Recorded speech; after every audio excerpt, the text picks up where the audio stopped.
Hello everyone, कैसे हैं आप सब और क्या हाल समाचार हैं आपके। देखिए, स्मॉल कैप का एक ऐसा शेयर जिसने एक साल में पैसे को 5 गुना कर दिया, यानी 500% से ज़्यादा का रिटर्न।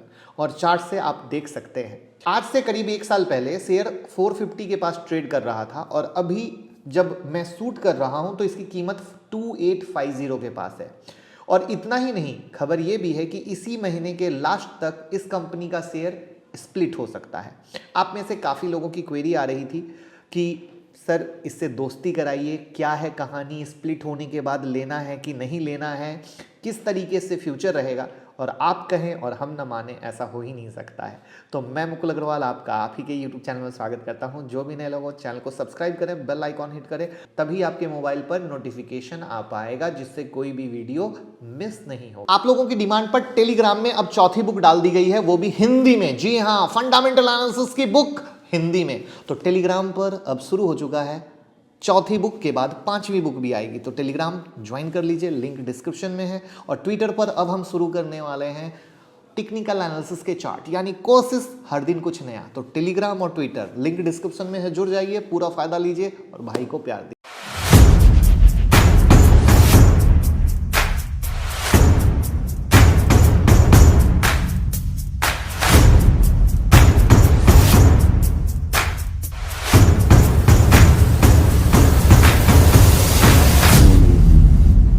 तो चलिए पहले शेयर का नाम जान लेते हैं, राज रतन ग्लोबल वायर लिमिटेड, और करते हैं कंपनी से दोस्ती। तो ये कंपनी 32 साल पहले 1989 में शुरू हुई थी और कंपनी का हेडक्वार्टर इंदौर में है।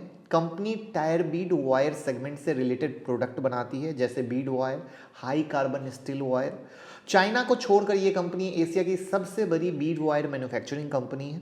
ये प्रोडक्ट ब्रांच कोटेड होते हैं और इनका यूज स्टील वायर में और टायर में किया जाता है। इसके अलावा कंस्ट्रक्शन, इंजीनियरिंग इंडस्ट्री में भी भरपूर यूज होता है। अब इनके दोनों प्रोडक्ट को थोड़ा सा डीपली समझने की कोशिश करते हैं, तभी तो पता चलेगा स्टॉक में पैसा लगाएं या ना लगाएं।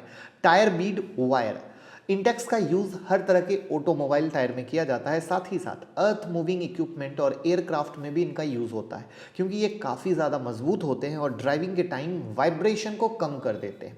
वहीं पर इनका दूसरा product high carbon steel wire, इन्हें ब्लैक वायर के नाम से जाना जाता है। ये मोस्टली ऑटोमोबाइल कंस्ट्रक्शन और इंजीनियर इंडस्ट्री में यूज किए जाते हैं। अब यहाँ पर इनके मार्केट पोजीशन की बात करें तो कंपनी इंडिया की लार्जेस्ट TBW मैन्युफैक्चरर है।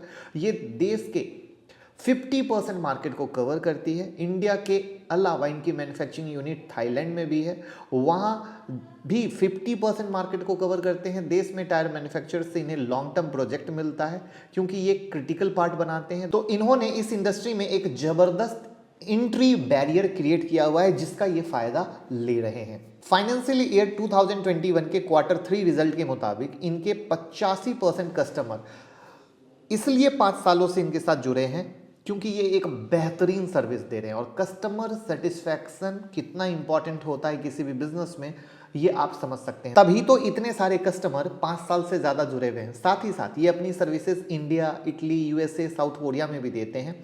एक ब्रॉड कस्टमर लिस्ट है, वहाँ पर आपको ब्रांड बताते हैं।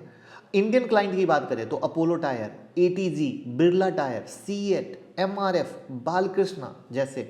वहीं पर अगर थाईलैंड के क्लाइंट पे जाएं तो ब्रिजस्टोन, सेंचुरी टायर, डेस्टोन। इंटरनेशनल क्लाइंट में देखें तो टोयो टायर्स, नानकांग्स, ट्रिलेबोंग, ऐसे अनगिनत नाम शामिल हैं।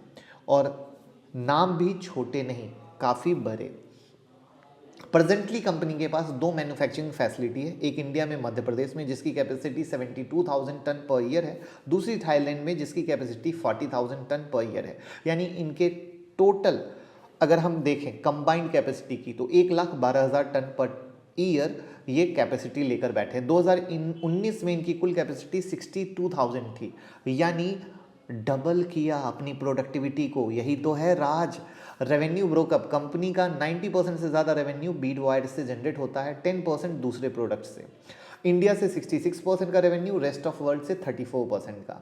अब यहाँ पर during financial year 2021 top 3 customer से इनका बिजनेस आता है 39% का। जी हाँ। और वहीं पर इनके फाइनेंशियल पे देखेंगे तो इनका अर्निंग पर शेयर लगातार बढ़ रहा है। इनका टोटल रेवेन्यू लगातार बढ़ रहा है, सिर्फ 2020 में थोड़ा सा डीप आया था। इब्टा लगातार बढ़ रहा है। वहीं पर अगर इनके डेट पे देखोगे तो इनका डेट 188 करोड़ का है और फ्री कैश फ्लो 9.37 करोड़ का है। और डेट होने का कारण इनका एक्सपेंशन है जो इन्होंने चीज़ों को एक्सपेंड करने में किया है। तो ये तो आपने इनके फाइनेंशियल को समझ लिया, बिजनेस को समझ लिया। अब लेटेस्ट क्या है, आगे की प्लानिंग क्या है जिससे बेहतर, राइट। तो ये अपने मैन्युफैक्चरिंग कैपेसिटी को थाईलैंड में बढ़ाने की बात कर रहे हैं। फाइनेंशियल ईयर 2022 के खत्म होने तक ये अपनी कैपेसिटी में 60,000 टन पर ईयर और ऐड करने की प्लानिंग में है।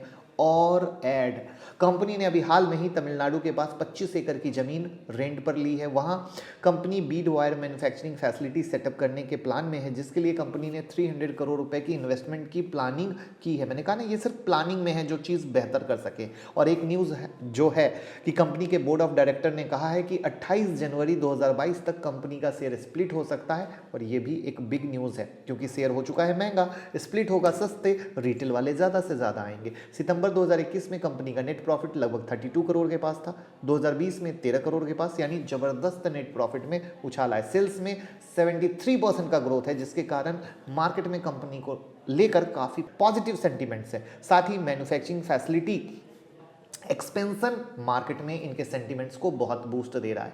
कंपनी का टोटल रेवेन्यू 2021 में 546 करोड़ का था। कंपनी का प्लान है फाइनेंशियल ईयर 2020 तक रेवेन्यू चला जाए 15,100 करोड़ के करीब।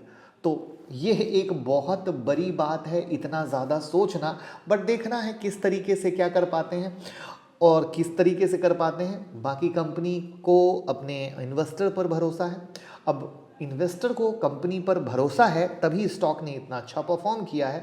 लेकिन ओवरऑल कहानी ये है कि जब भी एक स्मॉल कैप कंपनी इस तरीके से प्लान करती है तो सारा खेल डिपेंड करता है उनके एग्जीक्यूशन पे। प्लानिंग सही हो, उनकी जो भी चाल पड़े सही हो। तो अभी तक इनकी सारी प्लानिंग सब कुछ सही हुआ है, जिसका सबसे बड़ा रीज़न है कि आपको यहाँ पर इस स्टॉक में इतना बम्पर रिटर्न भी देखने को मिला और कंपनी ने बहुत अच्छे तरीके से परफॉर्म भी किया। वहाँ पे आप इनकी होल्डिंग्स पे नज़र डाल लो तो टोटल प्रोमोटर होल्डिंग जो है वो 65% है। और अगर म्यूचुअल फंड की होल्डिंग देखो तो 8.70% है। एफआईआई की होल्डिंग नील है और वहाँ पे रिटेल वाले 26.29% के पास है। चूँकि स्टॉक में लगातार अच्छी खासी तेज़ी हुई है तो स्टॉक रेड फ्लैग लिस्ट में है, यानी एएसएम लिस्ट में है। और एक जो अच्छी चीज़ है कि इनका higher than industry revenue growth है, इंक्रीजिंग मार्केट शेयर है, यानी चीज़ें इंप्रूव हो रही हैं, बेहतर हो रही हैं। ये एक बहुत प्यारी चीज़ है। और जैसा कि बताया कि मार्केट शेयर ही बहुत अच्छा रखते हैं, तो मेरा ये मानना है स्टॉक स्प्लिट होने के बाद अगेन अगर आप इन्वेस्टर हैं तो स्टॉक अच्छा है। कई बार क्या होता है, स्टॉक स्प्लिट होने के बाद स्टॉक साइडवेज हो जाता है, क्योंकि वो कोशिश ये करता है कि लोग निकल जाएं, क्योंकि लोगों को लगता है कि जब हमने लिया तो तुरंत ही उसमें तेजी होनी चाहिए, बट ऐसा हो नहीं पाता है। तो ये वो चीज़ है जो हमें ध्यान रखने की ज़रूरत है।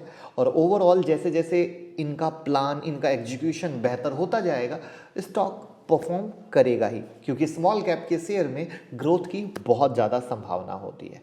तो आई होप दोस्ती पसंद आई होगी। डीमिट और ट्रेडिंग अकाउंट का लिंक डिस्क्रिप्शन में है, फटाफट भाई के साथ ओपन करें और हमें भी मोटिवेट करें और वीडियो को खूब शेयर करें, लाइक कमेंट शेयर करते रहें। क्या आपके पोर्टफोलियो में ये स्टॉक है या किसी ऐसे स्टॉक से जिससे आपसे दोस्ती करना चाहते हैं आप, तो कमेंट बॉक्स में बताइएगा, कवर जरूर करेंगे। Thank you so much.